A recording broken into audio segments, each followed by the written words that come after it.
Trnava vo svojej histórii čelila mnohým nepriateľom, no jednému sa ubrániť nedokázala, a to reklamnému smogu. Ide vlastne o záplavu reklám na budovách a na billboardoch. Týmto smogom trpí v súčasnosti väčšina slovenských miest. Ako je na tom Trnava? Ako vnímate vizuálny smog v historickej časti Trnavy?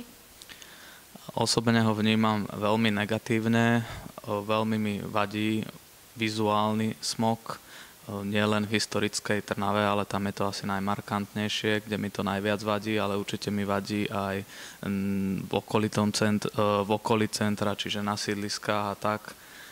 Ja osobne sa veľmi angažujem v environmentálnom sektore a to nie je len o odstraňovaní divokých skládok, ale aj vizuálny smog je veľmi negatívnym zásahom do životného prostredia a najmä je to negatívny zásah aj do verejného priestoru.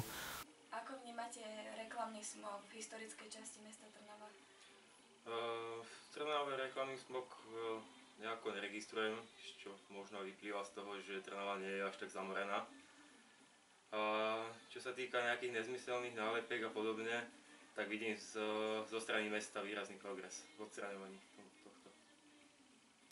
Naším cieľom je eliminovať tento vizuálny smog kompletne v celom meste. Zaviazali sme sa tomu aj voličom v našom volebnom programe. Som veľmi rád, že aj zo strany pána primátora máme podporu v tomto smere.